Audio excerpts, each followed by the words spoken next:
그 많은 간병비 어떻게 감당하나?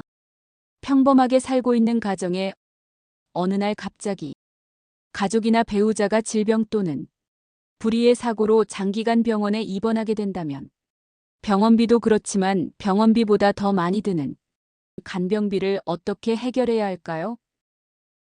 가족의 고통과 슬픔은 물론이고 그와 함께 걱정되는 건 바로 간병이죠. 병원 치료비는 건강보험이 되지만 간병비는 보험이 적용되지 않아 전액 본인 부담입니다. 따라서 간병이 장기화되면 경제적 부담이 커져서 걱정이 이만저만이 아닙니다. 환자를 혼자 두고 방치할 수도 없고 누군가 옆을 지키며 병수발을 해야 하는데 누가 할 것인지, 간병비는 또 어떻게 마련할 것인지 가족 모두가 심각한 고민에 빠지게 됩니다. 때론 간병비 때문에 형제 또는 가족 간 다툼이 벌어지기도 하지요. 물론 전문 간병인을 쓰면 좋겠지만 하루 10만 원에서 15만 원 정도로 한 달에 450만 원은 줘야 하니 비용을 감당하기가 어렵습니다. 그런데 결코 이것이 남의 일이 아닙니다. 가족이 있는 누구든 한 번은 겪어야 하는 일입니다. 그래서 언젠가 생길 이런 간병비 재앙에 우리는 반드시 미리 대비하셔야 합니다. 오늘 제가 말씀드리고자 하는 것은 바로 가족 간병보험이며 저의 경험을 토대로 말씀드립니다. 먼저 간병보험을 가입하셔야 합니다. 보험금은 월 2만 원에서 4만 원 정도로 나중을 생각한다면 이 정도는 감수하고 반드시 가입하셔야 합니다. 왜냐하면 장점이 훨씬 많기 때문입니다. 끝까지 잘 들어봐 주십시오. 간병보험 가입은 과거 병력이 있거나 나이가 많아도 가입이 됩니다. 70살이 넘어도 관계없이 가입이 됩니다.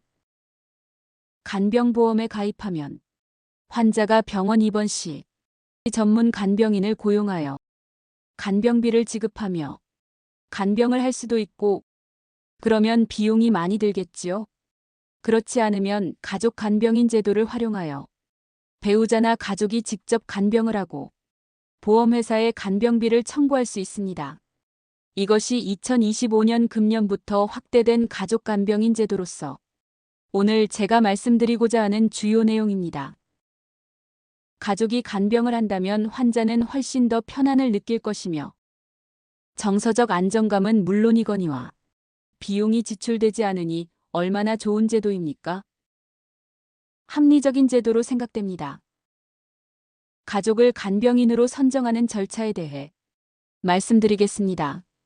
인터넷에서 가족 간병인 협회를 입력하면 인터넷에 등록된 여러 개의 간병회사가 나옵니다. 거기에 전화하여 가족 간병을 하겠다 하면 절차와 방법을 상세히 알려줍니다.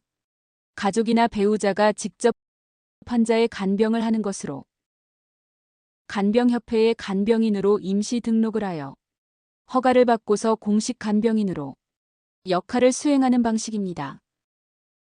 가족 간병인으로서 어떠한 자격이나 제한사항도 없습니다. 간병회사에서 주민번호, 주소, 연락처, 환자와의 관계 등 간병회사에서 요구하는 인적사항을 인터넷에 입력하거나 또는 전화로 알려주면 됩니다.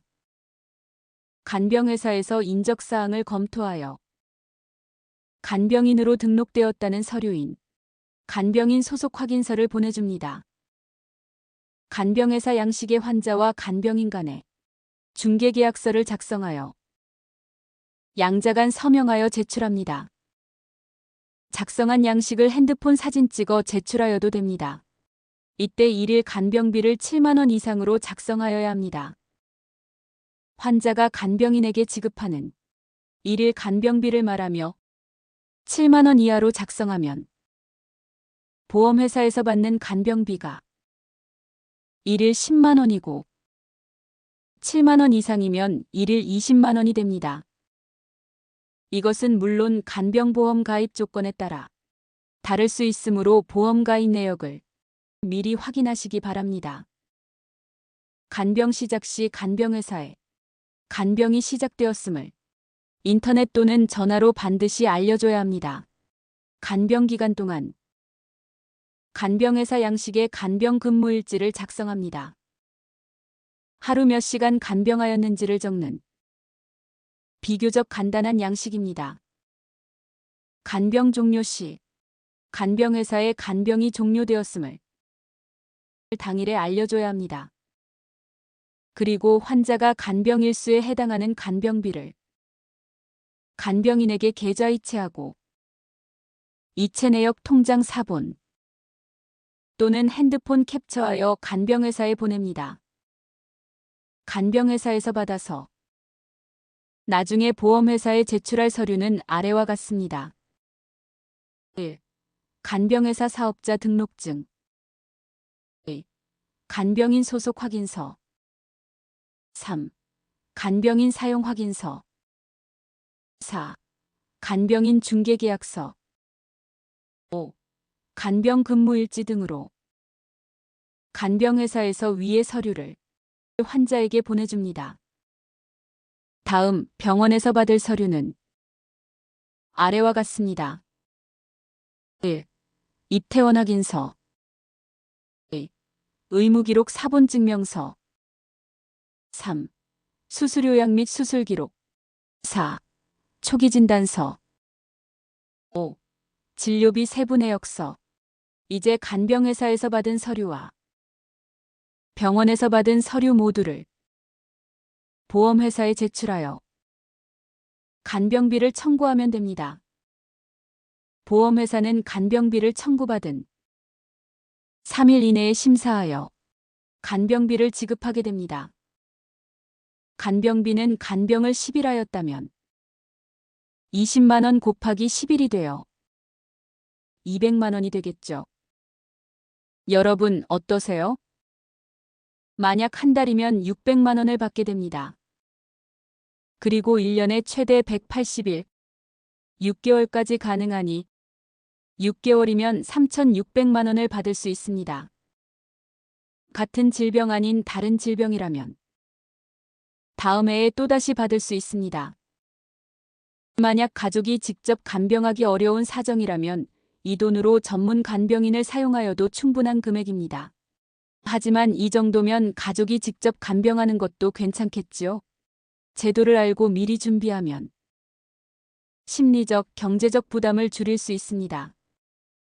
간병을 받는 환자와 간병하는 가족 모두 큰 부담 없이 간병을 할 수 있을 것입니다. 환자도 간병하는 가족도 모두 보호가 필요합니다. 간병의 현실을 더 이상 혼자 감당하지 마세요. 지금 준비하면 미리 우리 가족을 지킬 수 있습니다. 2025년 금년부터 새로이 확대 시행되는 제도입니다. 오늘 알게 된 정보를 주변 사람들에게도 공유해 주세요. 좋은 정보라면 좋아요와 구독 꼭 좀 눌러주세요.